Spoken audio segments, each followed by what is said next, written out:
It's time for another episode of Tucson Means Business, featuring Tucson's top entrepreneurs and leaders in the business world. And now your host, Mark Bishop.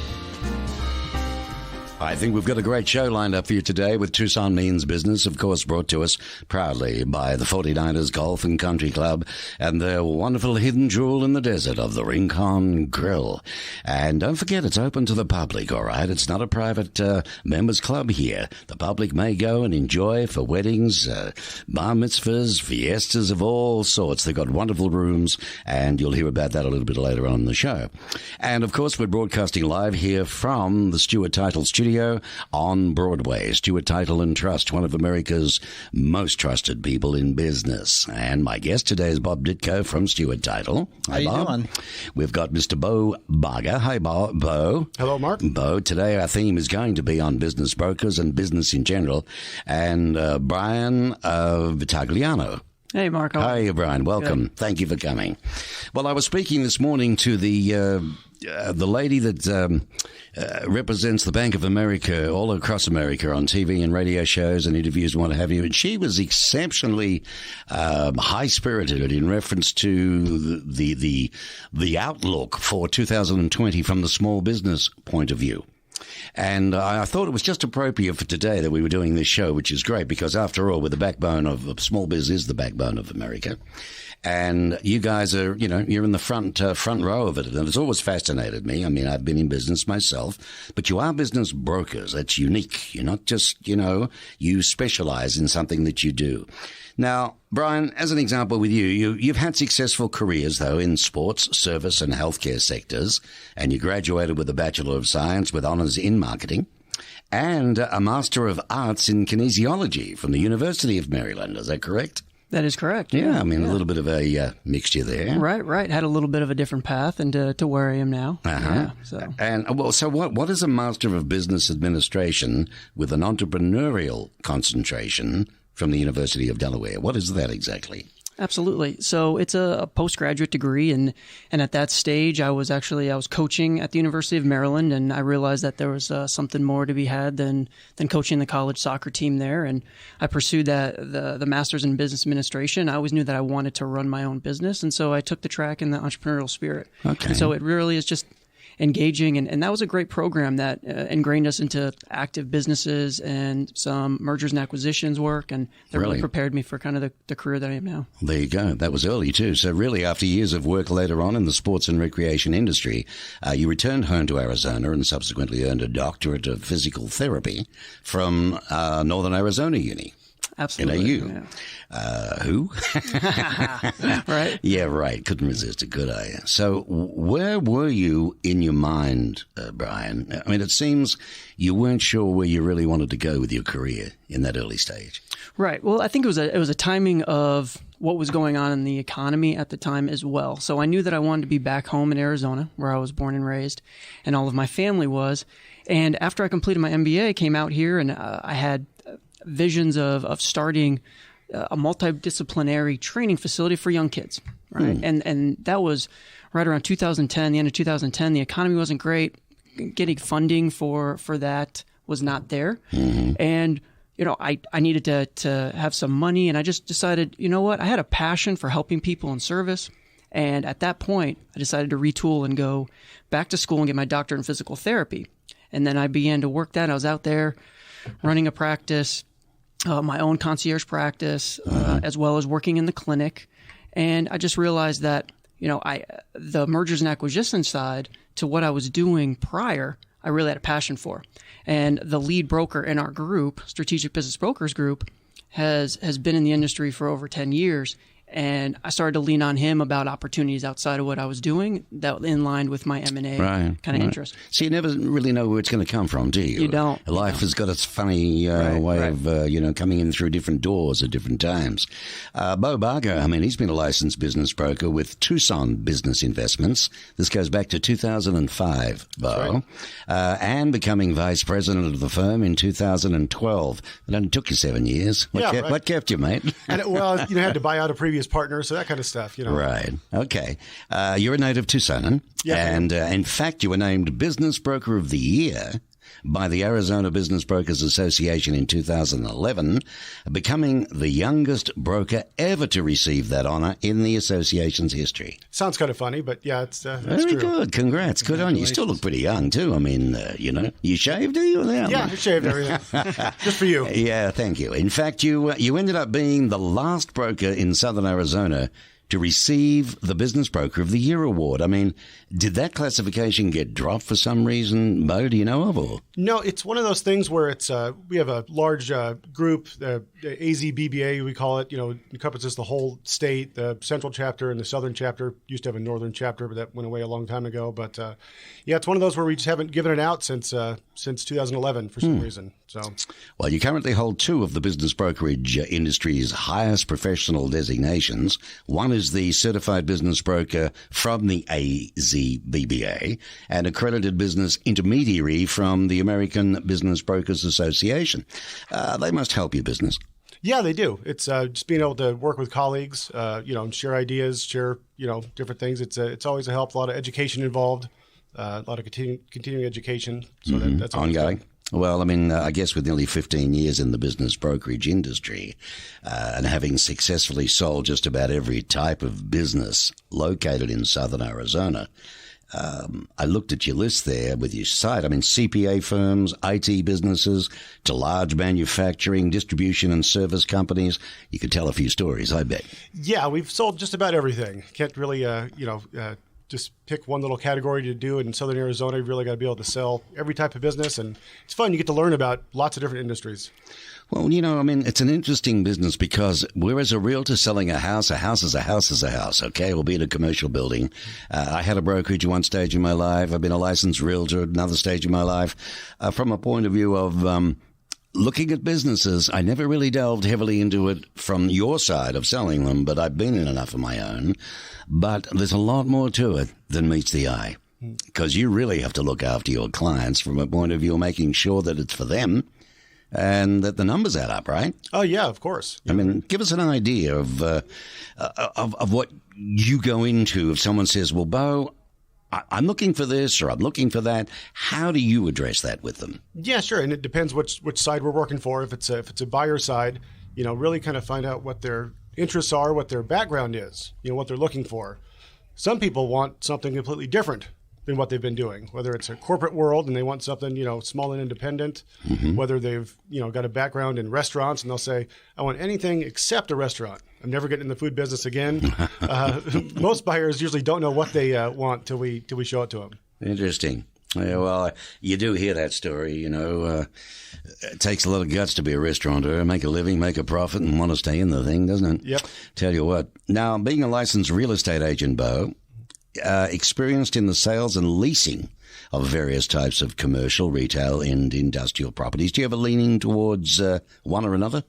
No, it mainly has to do with our clients when they own a property. Most of our clients probably lease, probably just like Bryan, have a lease space, but about 25% own their own building. So we can also sell that for them, lease it for them, sell other properties they have, that sort of thing. Interesting. 25% with their own buildings. Yep. You served 2 terms as the president of the Arizona Business Brokers Association in 2012 and 13, and you've also served as chairman of the AZBBA Education Committee. Tell us about that particular association, if you would. It's been around in one form or another from the mid 80s. Actually, we formed several years ago, merged the Valley Board in Phoenix with our AABB association down here to form a state group. So I've been heavily involved in that.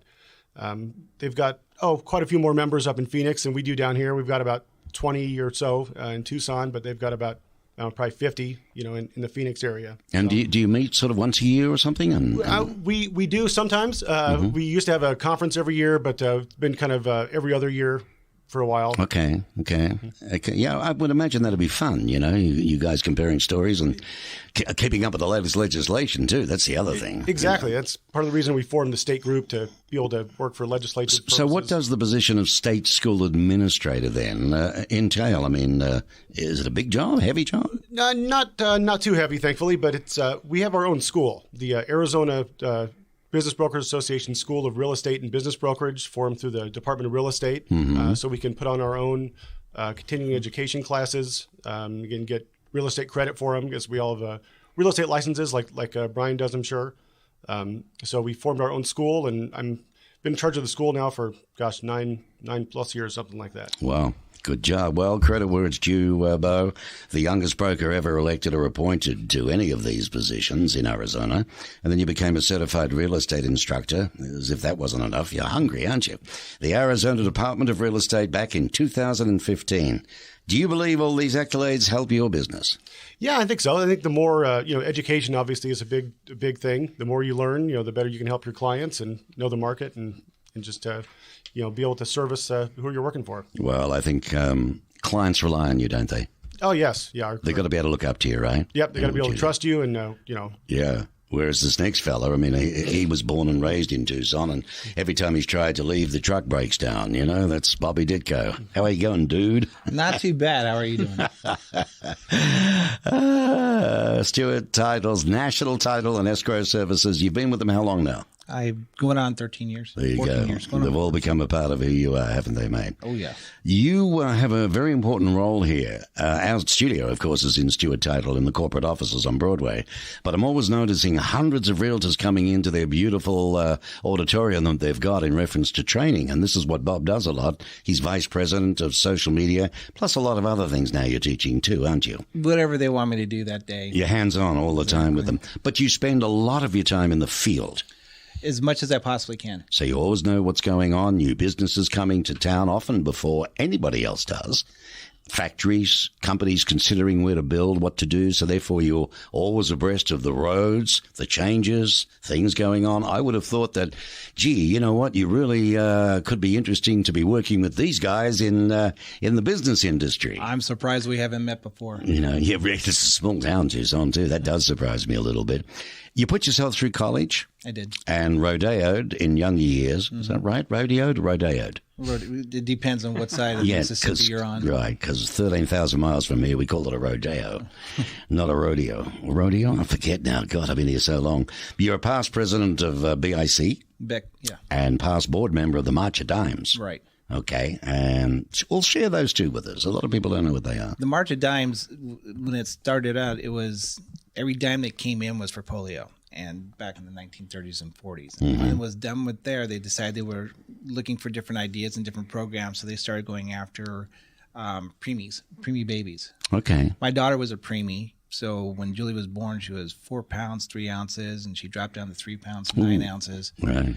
And if it wasn't for the March of Dimes at the time helping us out as much as we possibly could, including just coming in and sitting down with us and letting them know that things are going to be fine, it's going to take a month or two, and have your baby at home, I would have never got involved. But as much as they came in and did some encouragement, even though we didn't need any financial help, we just needed that person to answer the questions or the person to let you go home and sleep so you can come back and hang. It worked out. So we got on the board. My daughter spoke in the March of Dimes and for the signature chef auction. I think it was 2014.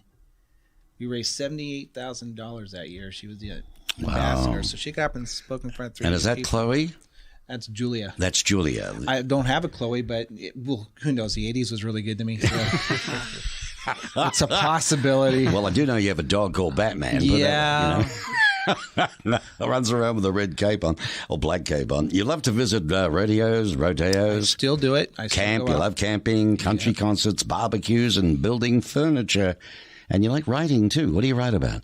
Well, I've written 2 books. The third one is pretty much could be a novel. It's something different. But the first 2 I wrote a lot of short stories, a lot of just things that are happening as a single father and as a cowboy. So it's a cowboy life. Yeah, man, single father and a cowboy. Pretty much. It kept my feet grounded in order to raise my daughter. She's 19 years old now. Great personality. She's got her certificate as a vet assistant to the JTIP program here in Tucson. So I'm looking at trying to join that board down the line. Well, your role here at Stewart Title is diverse, okay? I mean, you love doing what you do. I mean, radio, public speaking. You bring in commercial and residential business to Stewart Title. Yeah. You're out there, bashing the pavement every day, meeting business guys and talking to them. Southern Arizona growth, motivational marketing, creative marketing, apps and social networking for realtors and lenders. as a lot of the stuff that you teach. Right. What have you noticed in their world, our guests today, and Bryan and Beau, that's going on out there? We have a commercial. It's a commercial roundtable every second and fourth Thursday of the month. So this morning I'm sitting down listening to what the guys' haves and wants are. It'd be a great idea for you guys to come down and sit if you guys want at any given time and tell them what your wants and needs are too. And we're noticing that we've got a lot more growth going on right now, Southwest and Southeast. More Southeast than anything else. Southwest is starting to pick up right now when it comes to retail and office space. Now up in Marana, as soon as Marana gets a couple of red tape versions away from them, Marana and I-10 is going to be growing. And once that happens, then you're going to start seeing the Marana area take off and run again too. So what are you guys looking for in business-wise? How many business do you have right now for sale? And how many people do you think you guys see a year come in looking for a business? Yeah, I mean, speaking for us, and if Beau can share this, I feel like there are many more buyers than the number of really qualified businesses and attractive businesses. I mean, shortage of buyers, we just don't see that. I mean, they're out there and they're active and looking. It's just finding the businesses that make sense that once you kind of so you're genuinely then really trying to match them, right? That's what it sounds like to me. It's much more of a relationship game than any other kind of commercial or residential play on it, because there's a transition period in most cases where you're not just handing the keys over and bidding a good buy, right? There are employees, there are lives, there's the what you purchased is the active body of the business, and you want to make sure it continues to move forward in the same capacity, if not better, from what you acquired it. So there is that transition that's important. Do you guys market for businesses on the market? You say we've got buyers who want to buy certain kinds of businesses. Are you looking to sell?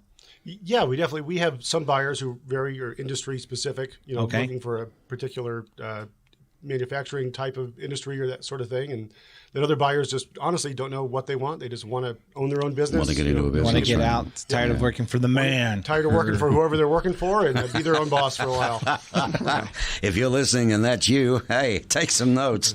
Listen, Bryan, now your company, the Independent or Strategic Business Brokers Group. Yes, sir. Okay. Your background, you specialize in service-based businesses for those in the healthcare industry to restaurants and bars. Is that right? That's right. Okay. On researching your site, I noticed there were 3 of you. Yep. Is that correct? That's correct. A good-looking bird there. She runs the bars and salons. The salons and the restaurants and so on. Christy Spiro. Yeah, you could have said her, mate. But thank you for coming. I appreciate that. So do you divvy this up? This is your section. That's her section. The other fellow, Bryan Bondi, that's his section? Right. And so Bryan Bond, who you referred to.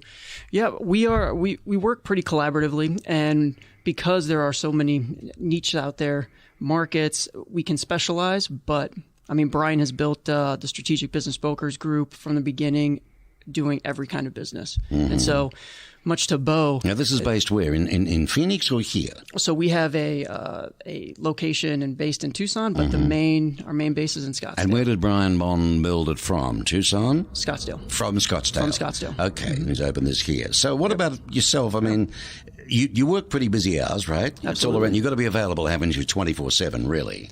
Okay. You really do. And that's so. What do you do when you're not selling? What do you like doing out of the business? What do you like doing with your spare time? Right. Absolutely. So I have 2 young boys, third on the way. I love being with them. So I'm a family guy. That's why I came back. And that's Lucas and Sebastian. Absolutely. Right? And your wife's name Amanda. Yeah. And so it's a lot of fun, and I enjoy working out, exercising, and playing soccer. So soccer's still in my blood. Okay. So Bryan Bond is the guy that actually started the thing, right? Back in when? So that was back in 2011. Okay. I'd say. Had a rough guesstimate there, and he was working for another group prior before going out on his own. Okay. And with the design is just to provide a better service to the client, and you recognize some holes in how really business transactions are being treated across the board, and really designed So it's not a private. I'm trying to get the fact it's a group, and you're individuals. You're all brokers. Okay. Correct. And you work together as a group per se. It's not like one company. Right. And so with being a business broker in Arizona, you have to be a licensed real estate agent. And so we hang our license with American Realty Brokers, and within that in the market, we're recognized as strategic business brokers. Okay, so that's how you hang your license with, and then you wait from there and go from there. Do you ever get queried by the potential buyer or seller of the business that, how do I say this, that you're seen as mainstream still, you know? I mean, independent brokers, right? Right. And so, no, I mean, I think a lot of them that come, they may not know what they don't know. So they're often searching through social media, Google, and then word of mouth. We get a lot of business through word of mouth. After you sell a good business and you treat the client right. Oftentimes business owners, no business owners. Right. And if you treat them right, then that's how. Well, I was going to say, surely yours is a business where if you've looked after them and they're happy and you've done a good job, they're going to refer you, aren't they? Right. Absolutely. Do you still go visit them, follow up, see them, go and have a lunch occasionally, or? We do, yeah. I like to follow up and Christmas cards and just touch base. All that jazz, because if he wants to sell it again, absolutely, you want to be the one to be. I'd be upset if someone else was selling that business, I tell you. Right. Beau, you make a strong claim on your site that since 1982, Tucson Business Investments has been the most successful business brokerage firm in Tucson, in fact, for Southern Arizona. Your team of licensed agents have sold more businesses than anyone else in the Tucson metro area and Pima County. Let's say I'm a potential buyer and I read that. How can you justify that there's some sort of, I mean, is there a record kept with reference to business brokerage's results, or is it just marketing? Luckily, I guess, unfortunately, there's no website you can go to with a scorecard or anything, which would be handy. But no, we've sold close to or a little over 700 businesses since 1982. Since 82? Yep, since 82. Okay. So, which is more than anyone else has sold in Pima County. Mm-hmm. Not just since 82, but since forever, since business brokerage started. So, we've been real successful at it for a long time. Something that we're going to keep doing. We're almost 40 years of business now. So, and really we do some work in Phoenix, but really we're pretty much 99% Southern Arizona, Tucson area. Mm-hmm. Now, your dad, he's the CEO? He's the designated broker. He owns the firm. Along with me, I'm a partner. So. Okay, and he kicked it off probably before you were born, right? He actually is the second owner. The firm was started in '82, which I wasn't quite ready to get into it yet in '82. But Cliff Bergstrom started the firm back then. My father owned a jewelry store here in town, sold those, and was looking for a business to buy. Started meeting with business brokers. Instead of finding a good business, he ended up getting some job offers. Right. Went to work at Tucson Business Investments with the idea of buying out the original owner in 3 years, which he did. And then I came on board several years after that. Very good. He sounds like a smart businessman you had. Yep. Let's talk about how to prepare a business for sale. When do you start planning your exit strategy? It's never too early to start planning. There's some things that are kind of general business practices that are a good idea, like have real clear, accurate books and records, which would seem logical, but as I'm sure Bryan has stories.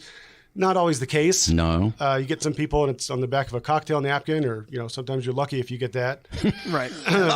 Back of a cocktail napkin. It's take it or leave it. That's what it's worth. Yeah, here's what it is. Here's my sales. I think they're about this much for 10 years ago, and there you go. But so of course it's important to have a good CPA. Make sure everything's up to date. Make sure your taxes are paid. Have a good idea of your equipment, your employees. Right. No lien on the business. Well, I mean, we're talking housing where, okay, you'd advise them maybe to paint, fix this, fix that, clean up the garden, do this, do that.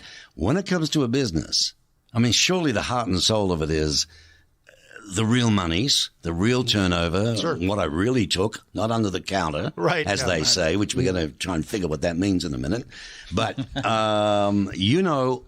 what are the main things you have to drive them nuts with? What do you have to push them with? Well, of course, it all starts with the cash flow. That's a big part of it, and then the type of industry that it's in. But besides that, it's what is the owner's role? What is the buyer what do they see themselves doing going forward? What are they going to be interested in? Filling the owner's shoes. Hopefully, it's not an owner who is the business, as it goes home with them every night because they're 100% of it. Diversify as much as you can is always the thing. You don't want 90% of your sales coming from one customer. You don't want to have relationships with every single client where if the owner leaves, they're going to call somebody else. You know, you want other guys in the company that can handle some of the load. That's what buyers are looking for. So what is your overall process then of selling a business? What are the first 10 steps? Yeah, sure. Selling a business really starts with, I got a call yesterday. Somebody wanted to sell. First process is meeting with them in person, learning about them and the business. Not only, what they do, but, what the seller's role is. Is there a spouse involved? Other family? How many employees? The growth trend, all that goes into evaluating the business. The next step is really, coming up with an appraisal of the business. How do you do that? Well, it's if they own the building, that's another story. Yeah, because we're talking the real building's estate. a whole nother deal. Which they don't own the building, but they've been there a few years and they're turning over a pretty good turnover, and they're in a business that's got a future. How do you appraise it? It's one of those where there's no easy formula for it. There could be two businesses, even of the same industry, both making, say, $100,000 profit, but they could have different values depending on, is one going up, one going down? Is the one owner working 80 hours a week, the other one's working 10 hours a week? So it's based on a business plan and maybe even a marketing plan? Yeah, it's just really the whole picture of the business. Okay. How organized are they? Is everything, how does it, look? Actually, physically sometimes is important. When you bring a buyer, can they see themselves sitting in that chair doing what the, what the seller is doing? It's not like a house, like Bryan was saying, where, you just hand over the keys. There's a transition period. You have to be able to, they don't have to be best friends, but you have to be able to work together for a couple months, really make sure everything flows smooth. And so do you encourage that? Bryan, do you encourage the potential new owner, working with the guy before it's sold or before it's a handover? Or well, we set the expectation with the seller from the beginning. And in that initial consultation, as Beau mentioned, the conversation is, what are you willing to do as far as a training and transition period? Okay. And just managing their expectations, because I ask them to put themselves in the buyer's shoes. If this is something completely new for them and they're paying you, quote unquote, top dollar, or something you feel that is worth your business, wouldn't you want some support in managing that? And oftentimes they're always like, yep, whatever works, I'm happy to stay on. And then we just manage that expectation so that we're not overstepping, right? Sometimes sellers like, I'm willing to stay 6 months, a year. Like, well, okay. How does something like that? Some never want to leave. Right. How does that work from a financial point of view? Yeah, does the person paid a wage or something, or does it come out of the profits? How does it work? Right. It's part of the a new buyer says, look, I'm going to stick for 6 months. I really want to know this business before you leave me alone. Right. Has he bought the business prior now?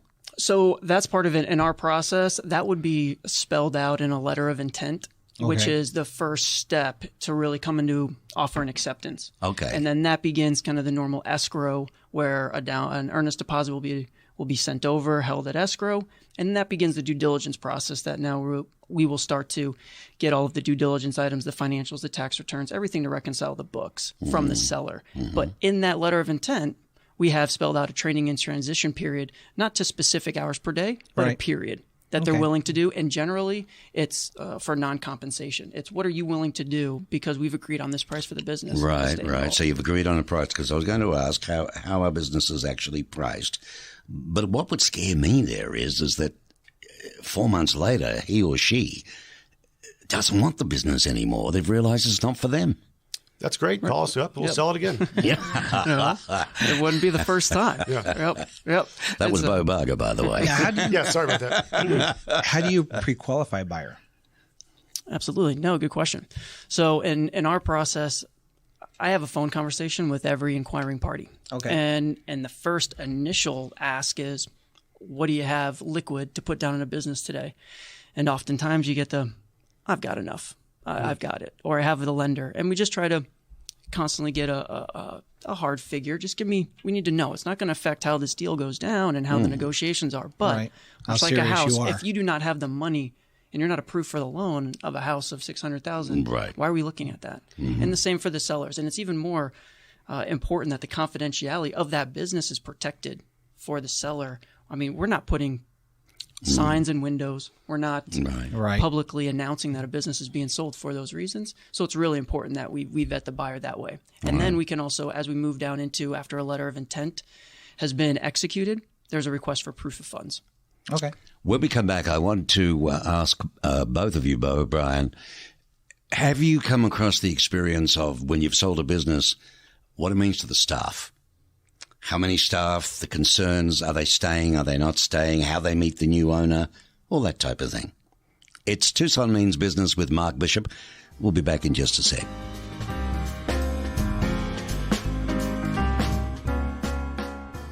Well, I hope you're enjoying this episode of Tucson Means Business. And of course, we're very grateful and very proud to have as our sponsor the 49ers Golf and Country Club, a icon tradition here in wonderful Tucson, Arizona. And my particular guest today from the 49ers is the Director of Membership and Tournaments. And his name is Casey Polivchak. Hi, Casey. Hey, Mark. How's it going today? It's going well. Thank you very much. I want to talk about memberships. A lot of talk about golf clubs going down and people not playing again, and we're increasing. What's happening there? You know, the club over the last 7 years has just really made a nice big increase in membership. It's been steady, but if you look at our numbers, year over year, we're definitely on the climb. Is there anything specific that you can point the finger at for that, do you think? Yes, absolutely. We've got a new owner, and he came in and he's just revitalized the club. The club was on the verge of going bankrupt or closing when the new owner stepped in, and he's just continued to invest in the club, the facilities, the golf course, the restaurant, and he's just been a blessing for the neighborhood, the community, but definitely the members of 49er Country Club. Well, it's quite unique. It's a beautiful course with trees everywhere for shade. Of course, a lot of people think in the desert.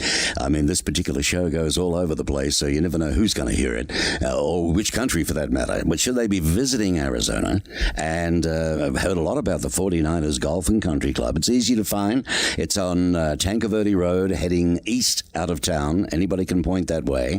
Your GPS can get it, not a problem. It's about 12,000, and you can see it because of the entry gates. Very nice entry gates there, and you'll see the club on your left, which is the Rincon Mountain Grill, as you go into the actual golf club, and then you'll find the pro shop and so on, so it's easy to find from that point of view. What would you say to visitors? We do have a lot of visitors, don't we, from the Midwest, from the North, the colder climates and so on, as we call friendly our snowbirds. Mm-hmm. Yep. What would you say to them about if they haven't been to the 49ers yet? Okay, so 49er, I would liken it to a Midwestern-style golf course because of the tree-lined fairways. When we get our snowbirds in, if they're coming out for a golf trip, a lot of times I recommend they come play 49er if it's a warm-up round, if they haven't played for, a couple months because of the snow on the ground. The thing about it is it's tucked into the corner of the mountains out there. That's what Rincon means. All right. In the corner. But the golf course is, it's more traditional tree-lined fairways, elevated tees, elevated greens. It's a great golf course to play. It's not going to kill you. It's not going to, have a bunch of huge forced carryovers, desert and cactus and, It's not what one thinks. No, it's not. For the desert, yeah. You got to keep it straight. It'll challenge you that way. You got to keep it straight. And of course, if if it talks your cork at the moment, simply go to the 49ers website, which is 49ercc.com. That's spelled out FORTYNINERCC.com. There you go. Okay, so do that. There's some lovely photographs, great stories to look at, and it'll give you everything about the club. You can't fail. All right? We're going to be back with Casey another time. You're listening to Tucson Means Business. I asked the question before the break. We had, I've been in a situation where you notice there's new bots running around the CEO's office and there's a bit of a buzz, but it's not quite sure. Oh, the business is being sold. Oh, no, there goes my job. What do you do, Beau? What have you experienced over the years? How do people come to you and say, have you sold us out? What's going on, Sometimes when people hear a business is for sale or being sold, they immediately think the worst for some reason when, in reality, most businesses will sell at some point. It's much better to have a place that you're working at sell than the owner just retire and say, thanks, I'm going to close it. And the thing that most employees don't realize right away is that really they're worth more to the new owner than they were to the previous owner. Right. Because the new owner usually doesn't know what he's doing. They're almost, training the new owner along with the previous seller on the day-to-day operations, what everybody's role is and what they do. Yeah. So he or she really is very dependent on the employees and staff to keep performing the way that they have been. That makes a lot of sense, I would think, Brian, because it costs money to try and find somebody and train. Absolutely. All over again. Yep. Yep. So, and that training and transition's discussed, right? And how the staff is being made aware of the new owner and how that transition occurs, whether it's we have been sold, this is your new owner, meet Mark. We don't like him already. We don't like him. Or it's you're bringing on a manager. You're bringing on a manager. All right, yeah. And transition. I guess it's harder if it's been a mom and pop for years. Right? I mean, the heart and soul of the Down Blaze is the daughter and the son and the this and the that, and maybe one other. She's been there, God love her, does everything. The new guy says, I've got to cut. I'm sorry. I have to, there's not enough profit there. I have to drop some people. I'm terribly sorry about it. I mean, I would hate to be in a situation like that. Have you seen that, Bob, in your travels? I mean, Cody's Beef and Beans is a good example. They turned around and sold out just recently. And the two owners that came in, Dean and William, both of them came in, walked in, took their time, relaxed, got to know everybody there, told them it's going to be an easy transition. We're not making changes in what we're doing right away. We're not getting rid of people. We're going to turn around and work it with you guys for, like you say, a couple of months, figure out how it's going to be. We're going to tell you what we want to do. And then when we buy it, we'll turn around and change a couple of things maybe on the menu. But why turn around and mess up the atmosphere we're excited about taking? Yeah. We actually handled that sale. Did you? Mm-hmm. Small world. Yep. Good guys. Yeah. Yes. Very good. Yeah. Good buyers, good sellers, everything. And did they do that? Was it? Yeah. Everything was smooth. It's usually they don't want to change anything for, sometimes they never change anything. Right. I've had businesses where you go in there 5 years later and you couldn't tell there was a new owner at all. Right. Others will, at least 6 months, let it go, Yeah. Until they start making any changes, really. I guess this is where, Bob, that big old cliche sticks its head through the wall. Why reinvent the wheel? Exactly. There's no reason I'm buying a darn it. business that's so good. I want the thing. It's showing good profit, but you might see one or two little things you'd like to change that is an improvement. Everybody's going to change it just a little to there, so that gives it the flair that they want to have. Right. And also sometimes it's a show who's in charge and what we expect, but also you see a lot of managers these days and owners become just the leaders. Here's what I want. Here's what I'd like to see. I see you already have it. Let me learn from you. Mm-hmm. So the ego's kind of gone away. So there's not as much ego anymore as there used to be in the past. We have Bryan Vitagliano from Independent Strategic Business Brokers Group. It's a mouthful, isn't it? Yes. Yep. And Beau Barger from Tucson. What's your company's name again? Tucson Beau? Business Investments. There you go. Just testing. He's wide awake, truly. Yeah. Let me ask you both this question now. Do you ever get involved with the marketing of the businesses or the suggestions for day-to-day running, or are you strictly on the outer when it comes to that type of thing for businesses? It depends. I think one thing that most buyers are looking for is a business that can still be grown. They don't want something that the sales are completely tapped out. So a lot of that is we'll ask the seller, what would you do if you were 30 years old and had all the energy in the world and didn't already own this business for 20 years? What would you do to grow it? What are some growth areas you'd look into? Because that's part of the pitch of the business is, look, this business is doing great. It's making this much, but it has the potential to make this much more. And here's some avenues that you can immediately go after to increase the business. Okay. Right. Well, when you've both been in the game a long time, you've seen all sorts of businesses, variations, before they were painted up and cleaned, after they've been painted up and cleaned, God knows what, right? You'd have some ideas, naturally, because you've automatically been trained on the job, right? You take Bob here as an example. I mean, he's vice president of social networking. So he has all these realtors. I mean, there's 5,000 of them in southern Arizona. It seems that every one of them comes through Stuart Title here because of the training. But Bob, I mean, you were forever on their back about social networking, how important the follow-up is, the consistency of what they do. It's not just sit back and wait for the phone call, is it? It always gets me right off the bat is when somebody comes in, I ask them themselves, how are you going to market? How are you going to market yourself? We had rib place that was here in town that you and I had a show with, and the first thing I asked him is, how are you marketing? And as he went through his marketing plan, it makes a lot more sense to me, especially knowing that Tucson's growing. So things comes out buying a business. Why are you selling it? Is it the road's going to be built?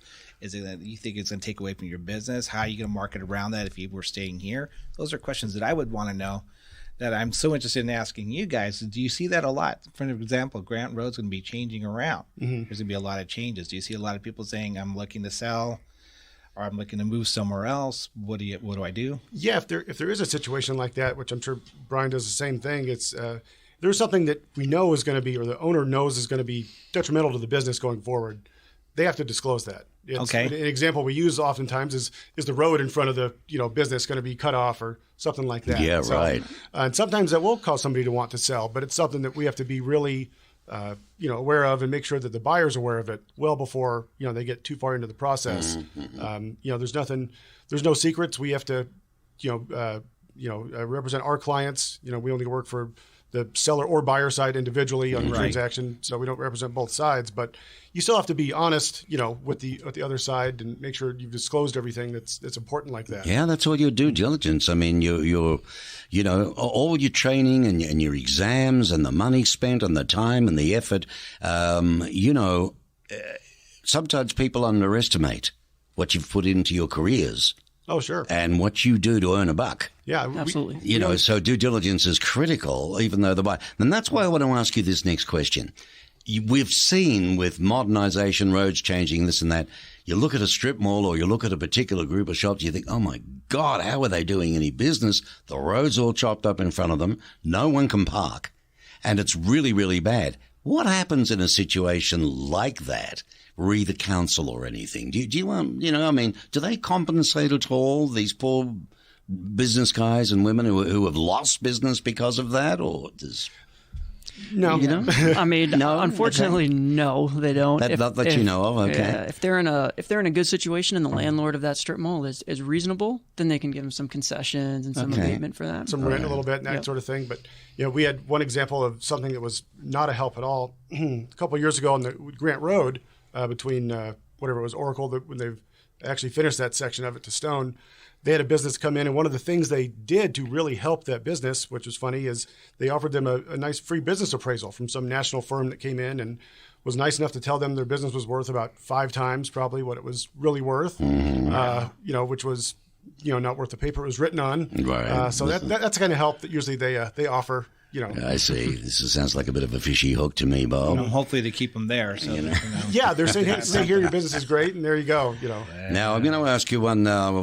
This will teach you due diligence for you, because now, Bo, you've been here most of your life. You've been here quite a few years now, Bryan, but we have a situation, don't we, in the summer months where a lot of restaurants go under.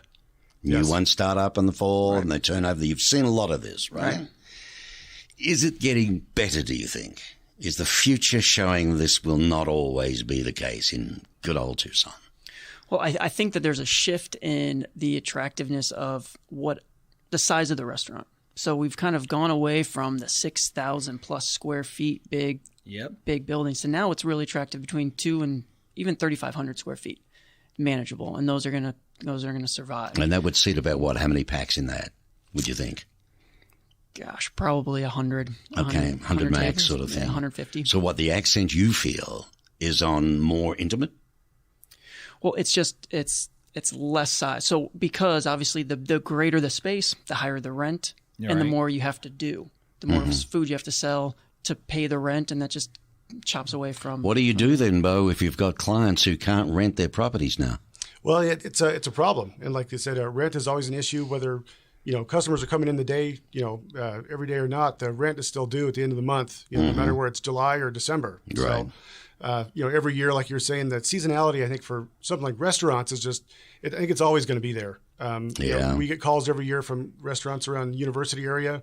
As soon as the students leave, they said, hey, how am I going to make it through the summer? Because they're not, unfortunately. Right. Then, come fall, they have got new tenants in there, but, it's something that they really kind of a plan to stick through, those summer months that are... What do they do? What you must know. What do they do? It'd be a hell of a decision to make. It'd be scary. Oh yeah, they've got a for university area for one thing. They got to market more towards just the regular townies, as you'd call us, the people that are here all year all year long, not just the students. That's one thing they can do, and just try to do anything to drum up business. Put away for a rainy day also. Yeah, exactly. Put away for a rainy day. If you can get your landlord to give you a concession of, maybe the rent is 50%, during the summer months, you catch up to it during the busy months. So that sort of negotiation does go on then? Yeah, sure. Between landlords and things. But if I was a landlord there, Bob, I think it's a smart move. You want to keep that guy? You want to keep me going for the next 3 years, maybe? I believe that it's starting to liquidate down where they're actually doing that more often. Really? We opened up 48 restaurants in 2018, 56 so far this year, and I think there's one or two that may still open before the end of the year here. So we're seeing it grow. We are expanding. We are building out into outer areas. But what else other than restaurants? Well, we're seeing... Before we leave the restaurant part, we're seeing less of the franchises coming in and more of the mom and pops. More local mom and pops, but we're also seeing a lot more of industry coming in. So we're seeing industrial coming in. As a matter of fact, we're pretty low. We used to be around 6.2% of open space for industrial. We're down to 5.4%. So as one person comes in, a bigger place is being taken over. Okay. We're also knowing that a lot more office space is being opened up and taken over. We're sitting around 8% vacancy of office space. It would have been a little less than that, but when Geico left where they're at over off of Speedway and moved over here, they left a little office space open. And that one, they're just preparing to get ready to put it back on the market and sell again. And once that happens, or lease it out, we'll see that go away. But we're also seeing retail, where the big box stores going down. So we're seeing the vacancy going down. The big box stores are closed when it comes to like the Fry's over here off of Alvernon and Broadway, or the one off of Safeway, now becoming gyms and fitnesses. Okay. So we're seeing a different change. We're seeing a lot more people coming in one-on-one. Things that you can't buy on Amazon, you're seeing start to come up and show up here. Speaking of that, I don't think I'm nuts with this, but you're not going to tell me that landlords and developers are going to leave malls empty forever. No, they're not. Why not convert them to apartments, feed the restaurants that are even in there? And what was it I saw the other night? Don Bourne's doing that with the Foothills Malls. Is he really? And I saw on the news the other night, though, this big, huge one somewhere in the States. I just caught the end of it. They've turned the whole darn thing into a playground like Disneyland. You ski in there, you do everything. It's amazing to save them all, You got that up in Phoenix? Wrong city right now. No, but so really I'm getting at this. Do you ever speak to Bryan, Beau? Do you ever speak to guys that are even thinking that way? That maybe I can turn these into apartments. Sure, kind of Amazon-proof the business, so that, like Bob was saying, it's not something that they can come in and get online. It's more of an experience destination as opposed to just retail. They can't just go and buy that widget online from Amazon for whatever. They've really got to go there to do something like that. Penny's location on River and Stone, went out, the big Penny's home store. Now it's a trampoline kids jumping center. Great example. Yeah, so that's been something that I don't know if it's a fit for all the malls, and I think some malls are doing better than others. But even like theaters, are a huge draw to malls. They want to keep in there. Well, yeah, because it is a worry. And I know when we talk about Amazon, we tend to think of the widgets per se, but there's a lot of businesses with e-commerce, even service industries, that are a hell of a lot online where the bricks and mortar doesn't exist anymore. You'll see a change around the states. When I say around the states, here in Tucson, we get from Mexico alone, 2.6 billion comes into Arizona from Mexico on a yearly basis. Right. We're seeing about 7 million a day coming into Arizona. With that idea in mind, you're seeing a lot of people who are not coming to what they can shop online and get. Half the time, they can't even shop and get it online from there. Right. Over at the right time. They'll get it, but it's going to take a little longer. So they're the ones that were coming in right now and they're buying. That's why you see a lot more in the mall, or people from Mexico are buying. Costco, you see a lot more from Mexico from buying, even in some of the restaurants and hotels. So cater more to that kind of an attitude, bring in the experience while they're here, which is exactly what Beau was talking about. Yep. We'll see it. It'll change too, yeah. So Bryan, and Beau for that matter, have you both dealt with the big new surge of these breweries? The bar used to be a bar in my day. Now it's a brewery. Okay. Have you both been involved with anything there?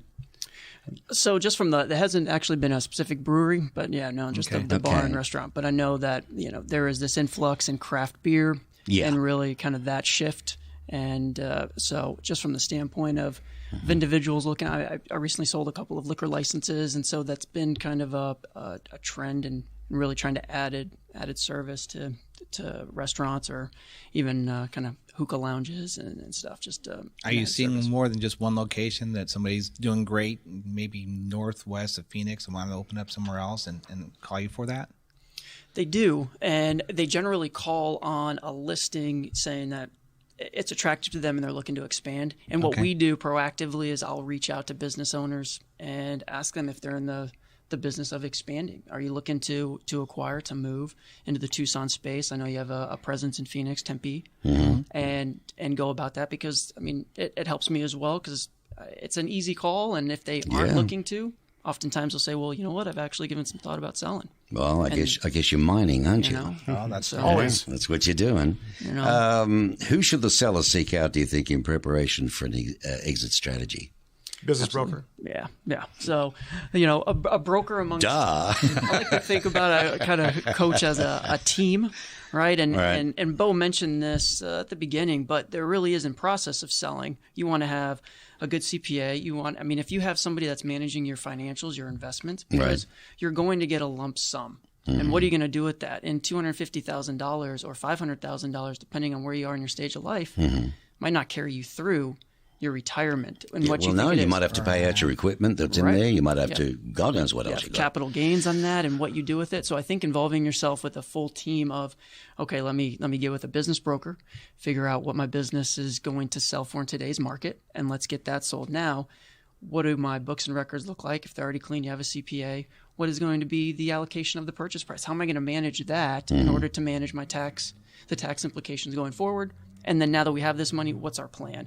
And so it doesn't all have to be at once, but involving those different groups is really beneficial. So, Beau, what are some of the common misconceptions about calculating the sales price of the business? Well, usually that there's always some one easy, factor that can, determine the business. Everything is 3 times cash flow, or, my uncle's brother's son's, neighbor's friend sold one for 4 times, and that's like, I'm sure they probably did, but that was. Every business is completely different. Right. 2 restaurants aren't worth the same amount. 2 manufacturing companies could be worth completely different values, even doing the same type of level of sales. Right. So right. There's the biggest misconception is that it's easy. So the one price fits all is wrong, huh? You really have to know the market and what's things are selling for. Like Bryan will say, stuff in Phoenix is different than in Tucson. But a generic rule of thumb would give you maybe 4 to 1. If it came up to scratch. Yeah, it depends. I'd say. It all depends on how much the business is making. If it's something that's not making very much at all, like under $50,000 net, sometimes it's 1 times. If it's you have something making $500,000, it might be 4 or 5 times. Are there many financing options out there for your clients? There are some. We always wish there were more, but there's always SBA, different lenders, different banks that want to do that. There's not that I'd recommend it, but there's seen some get hard money loans, that sort of thing. But that's dangerous. That's high, isn't it? High interest. High stuff. Interest, and Yep. So. And what are some of the typical mistakes that people make when they're selling their business? Be unorganized, just being not prepared to sell. Say, hey, I know I'm doing this. My tax returns will be ready in 3 months or something. Well, the buyer's not going to wait 3 months. They're going to move on and buy something where the guy's ready to sell and he's organized. So he may see something else that just talks his talk sort of thing, and you left it out. Right. Let's talk about your website, please, if you would, Bryan. businessbrokerphoenixaz.com. Okay, now we don't want this to be a throw-off from Tucson, but that's the corporate website. No, so that's my specific website for restaurants and bars in that area. And so, we have the other website is Strategic Business Brokers Group in Tucson. Yeah, so I'll be able to get that to you, that website. But right. So, we'll get that up on site because this stays on our site, on the network throughout the States, and of course our global imprint on the different platforms that we do go on. But Your photos will be up there, and of course the writing and publishing will be there for good. So we'll make sure we get the right addresses up for people to contact you. You never know where they're coming from, trust me. Instagram is there, of course, and you've got your Twitter, but LinkedIn.com, I would think LinkedIn would be good for you, would it? Many leads come off LinkedIn? Not as question. Yeah. Not as much? Yeah. Not as many from sellers. It's more of other lenders, lenders and business brokers. Right, okay. Same business figures. coaches. And, yeah, that's interesting. And Beau, you too, same thing? We don't get as many quality leads probably off LinkedIn as opposed to just people fishing for, not fishing, but just in other industries that want. Right. It's competitive businesses, Tucson Business Investments, they've had a 37-year history of successfully representing both buyers and sellers of Tucson businesses. So if you are interested in purchasing or selling a business, what do you recommend? www.tucsonbusiness.com? Yeah, it's a pretty tough email or a website to remember. TucsonBusiness.com. Couldn't get much simpler, could it? 750-1764. Please give us a call. Okay. But yeah, we'd be happy to meet with you. Sit down. There's no charge for consultation. Sit down, talk to one of our licensed agents, and let us help you. I'm going to ask you one last question each, and I want you to think about it, both Bryan and Beau, before I come back to you. Bob, got a joke? No, my question is this. If you had it all over again, because you're both highly educated fellows and have done a lot in your lives, in your working career lives, you can be in on this one, Bob. But Bryan, I'm going to ask you firstly, if there was ever a time when you look back and you were at the fork of the road, would you do anything else? Is this the career that you were supposed to do? This is. Yeah. This is absolutely. That in your heart. I absolutely do. And I had the road behind me to prove it. And so, I believe that just the background of owning a business, being involved in different industry, and has really led me to here. And I always believe that if you learn the process and can do something very well, and you can continue to learn in that industry. So being a business broker, the processes and how you treat people and how you move through transactions and the relationships built can constantly evolve and get better. But I get to meet different people, different backgrounds, different businesses. So you enjoy that. That's the buzz for you. Every day. Every day is different, but it's the same because our process and how we treat people is the same going forward. Well, that makes sense. That's why you love it in what you do, because I meet a lot of business people in what I do, and I can tell you there's a lot of people that would love to get out of what they're doing tomorrow if they could. Right. Beau, what about you? When you look back? Yeah, I agree. It's I really like what I do. Like Bryan was saying, there's some things that are similar to every deal, but every deal is different. Every business is different. Every buyer and seller, the transaction, the motivation, things surrounding it. Every deal is very different. Some are desperate to get out. Some are just looking very strategically for financial planning. So it's a fun business. You got to know everything from restaurants to manufacturing pallets to distributing toiletries to everything you can think of. Learn exceptionally diverse, isn't it? Yes, very much. You wouldn't get time to be bored, I don't think. No. You're forever learning those industries. You're always learning more and more about different industries. Into the whole business, yeah. And Bob, when you look back with you, I know you love what you do, but I mean, I haven't asked you this in a long time. I mean, have you thought about it since? I mean, would you still be riding bulls, mate? Yeah, I'd still be riding bulls. But even the best, with broken necks and backs, the best of the rodeo, you have to have something else. So inventing doors and opening doors and creating success for people. I really love this part of the job. So that's excellent. I'll stick with the one thing we never touched on, Bryan and Beau, the money side of it for your world. People know they pay a commission to realtors.